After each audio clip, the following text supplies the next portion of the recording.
ఆకాశవాణి ప్రాంతీయ వార్తలు చదువుతున్నది కోన్రు భరత్ రత్నాకర్.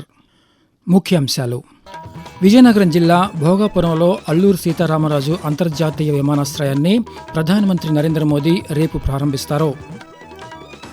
ఆర్టీసీని మరింత బలోపేతం చేసి ప్రజలకు మెరుగైన సేవలు అందించేందుకు ప్రభుత్వం కట్టుబడి ఉందని మంత్రి మండిపల్లి రాంప్రసాద్ రెడ్డి స్పష్టం చేశారు. రాష్ట్రంలో ప్రత్యేక సమగ్ర ఓటర్ల జాబితా సవరణ 2026 ముసాయిదా ఓటర్ల జాబితాను ఎన్నికల సంఘం ఈరోజు విడుదల చేయనుంది. కాకినాడ జిల్లా పర్యటనలో భాగంగా జలవనరుల శాఖ మంత్రి నిమ్మల రామానాయుడు పలు సాగునీటి కాలువలను పరిశీలించారు. వార్తల వివరాలు: ప్రధానమంత్రి నరేంద్ర మోదీ రేపు ఆంధ్రప్రదేశ్లో పర్యటించనున్నారు. ఇందులో భాగంగా విజయనగరం జిల్లా భోగాపురంలో అల్లూరి సీతారామరాజు అంతర్జాతీయ విమానాశ్రయాన్ని ప్రారంభించి పలు అభివృద్ధి ప్రాజెక్టులకు శంకుస్థాపన చేయనున్నారు.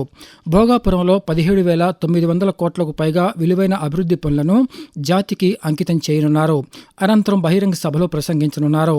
ప్రభుత్వ ప్రైవేటు భాగస్వామ్యంతో 5,640 కోట్ల వ్యయంతో నిర్మించిన ఈ గ్రీన్ ఫీల్డ్ విమానాశ్రయం ఏటా 60 లక్షల మంది ప్రయాణికులకు సేవలందించే సామర్థ్యంతో రూపొందించింది. అలాగే విశాఖపట్నంలో ఏర్పాటు చేయనున్న ఏఎస్ఐపి సెమీకండక్టర్ తయారీ కేంద్రానికి శంకుస్థాపన, పునరుత్పాదక ఇంధన ప్రసార వ్యవస్థలు, జాతీయ రహదారి ప్రాజెక్టులతో సహా పలు అభివృద్ధి కార్యక్రమాలను ప్రారంభించి జాతికి అంకితం చేయనున్నారని అధికారులు తెలిపారు. భోగాపురం విమానాశ్రయ ప్రారంభోత్సవ పనులు పూర్తయ్యాయని రాష్ట్ర పట్టణాభివృద్ధి శాఖ మంత్రి పి. నారాయణ తెలిపారు. ప్రారంభోత్సవ ఏర్పాట్లను మంత్రి ఈరోజు పరిశీలించారు. అనంతరం ఆయన మాట్లాడుతూ ఈ కార్యక్రమానికి వచ్చే ప్రజల కోసం 5,000 బస్సులను ఏర్పాటు చేసినట్లు వెల్లడించారు. ప్రజల ఆసక్తిని దృష్టిలో ఉంచుకొని ద్విచక్ర, 4 చక్రాల వాహనాలకు కూడా అనుమతిస్తామని చెప్పారు. ప్రారంభోత్సవ వేడుకల్లో పరిశుభ్రతకు ప్రత్యేక ప్రాధాన్యం ఇస్తూ మౌలిక సదుపాయాలను ఏర్పాటు చేశామని మంత్రి తెలిపారు.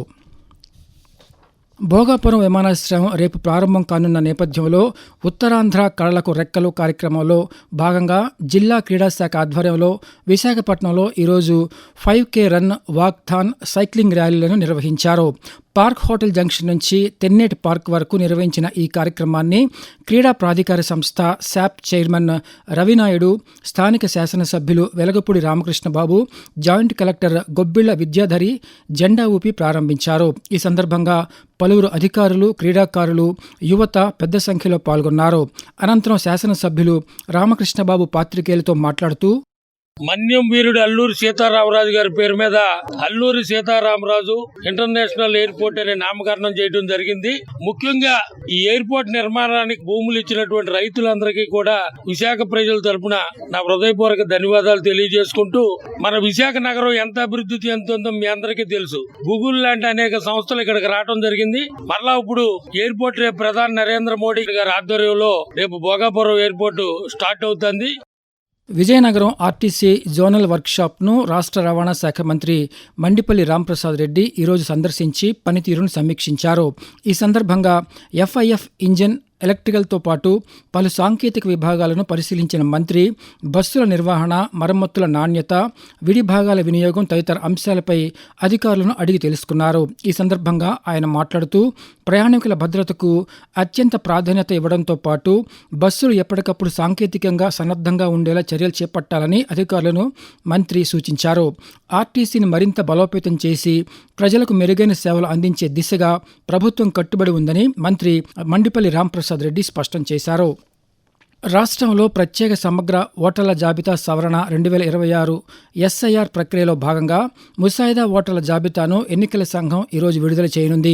విడుదలైన ముసాయిదా జాబితా ఓటర్లు తమ పేరు, వ్యక్తిగత వివరాలు సక్రమంగా ఉన్నాయో లేదో పరిశీలించుకోవచ్చు.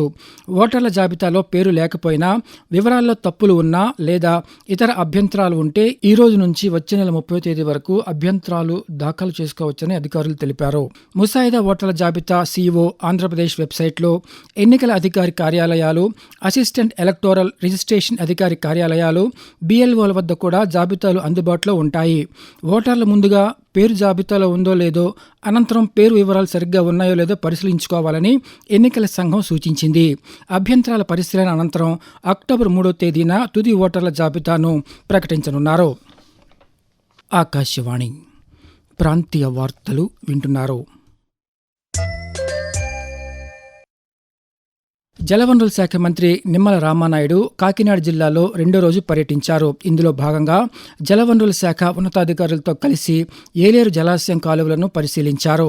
పిఠాపురం నియోజకవర్గంలోని వీరవాడ కాలువతో పాటు పెద్దాపురం మండలం దివిలి వద్ద కాలువను తనిఖీ చేసి నీటి ప్రవాహం, కాలువల పరిస్థితిపై అధికారులను అడిగి తెలుసుకున్నారు.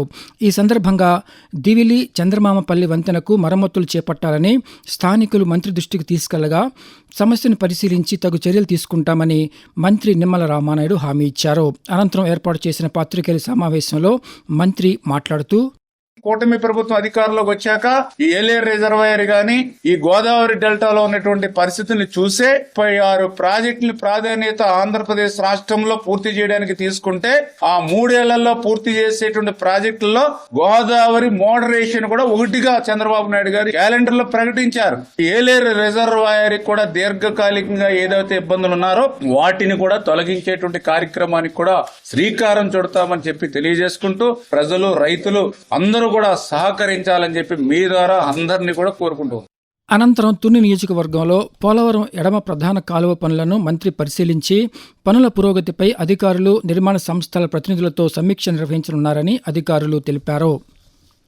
విజయనగరంలోని భోగాపురంలో నిర్మించిన అల్లూరి సీతారామరాజు అంతర్జాతీయ విమానాశ్రయాన్ని ప్రధానమంత్రి నరేంద్ర మోదీ రేపు ప్రారంభించనున్నారని, ఈ సందర్భంగా ప్రధానమంత్రికి రాష్ట్ర ప్రజల తరపున స్వాగతం పలుకుతున్నామని బీజేపీ రాష్ట్ర అధ్యక్షులు పివిఎన్ మాధవ్ తెలిపారు. ఈ మేరకు ఈరోజు విడుదల చేసిన ఒక వీడియో సందేశంలో ఆయన మాట్లాడుతూ, ఆంధ్రప్రదేశ్ అభివృద్ధిలో భోగాపురం విమానాశ్రయం కీలక మైలురాయిగా నిలుస్తుందని పేర్కొన్నారు.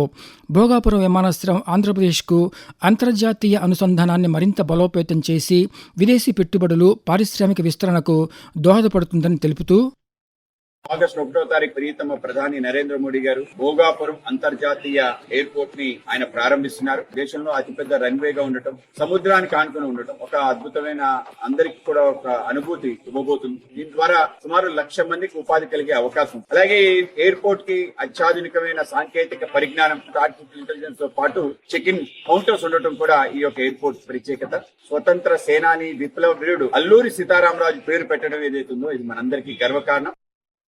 ఎన్టీఆర్ జిల్లా నందిగామలోని ముప్పాళ్ల డాక్టర్ బిఆర్ అంబేద్కర్ గురుకుల బాలికల పాఠశాల, జూనియర్ కళాశాలలో మాదక ద్రవ్యాల దుర్వినియోగంపై నిన్న అవగాహన కార్యక్రమం నిర్వహించారు. ఈ కార్యక్రమంలో eagle reserve sub inspector P Rambabu పాల్గొని డ్రగ్స్ వల్ల కలిగే దుష్పరిణామాలు, మత్తు పదార్థాల నుంచి దూరంగా ఉండాల్సిన అవసరం వంటి అంశాలపై అవగాహన కల్పించారు. అలాగే Eagle toll free number 1972 operation safe campus, operation Garuda కార్యక్రమాల గురించి వివరించారు. గోదావరి నదిలో వరద ఉధృతి క్రమంగా పెరుగుతోంది. వరద కారణంగా గోదావరి నదిలో పాపికొండల విహారయాత్రను అధికారులు తాత్కాలికంగా నిలిపివేశారు.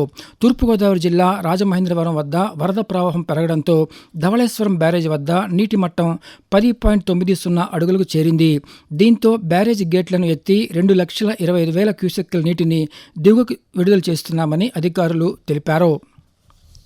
నీటి సంరక్షణ, నిర్వహణతో పాటు వర్షపు నీటిని సద్వినియోగం చేసుకోవడానికి కేంద్ర ప్రభుత్వం జలశక్తి అభియాన్లో వర్షపు నీరు ఒడిసిపట్టడం క్యాచ్ ది రెయిన్ అనే కార్యక్రమాన్ని చేపట్టింది. ప్రాంతీయ వార్తలు ముగించే ముందు ముఖ్యాంశాలు మరోసారి. విజయనగరం జిల్లా భోగాపురంలో అల్లూరి సీతారామరాజు అంతర్జాతీయ విమానాశ్రయాన్ని ప్రధానమంత్రి నరేంద్ర మోదీ రేపు ప్రారంభిస్తారు. ఆర్టీసీని మరింత బలోపేతం చేసి ప్రజలకు మెరుగైన సేవలు అందించేందుకు ప్రభుత్వం కట్టుబడి ఉందని మంత్రి మండిపల్లి రాంప్రసాద్ రెడ్డి స్పష్టం చేశారు. రాష్ట్రంలో ప్రత్యేక సమగ్ర ఓటర్ల జాబితా సవరణ 2026 ముసాయిదా ఓటర్ల జాబితాను ఎన్నికల సంఘం ఈరోజు విడుదల చేయనుంది. కాకినాడ జిల్లా పర్యటనలో భాగంగా జలవనరుల శాఖ మంత్రి నిమ్మల రామానాయుడు పలు సాగునీటి కాలువలను పరిశీలించారు. ఆకాశవాణి ప్రాంతీయ వార్తలు ఇంతటితో సమాప్తం. తిరిగి సాయంత్రం 6 గంటల 10 నిమిషాలకు విశాఖపట్నం కేంద్రం నుంచి ప్రాంతీయ వార్తలు వింటారు.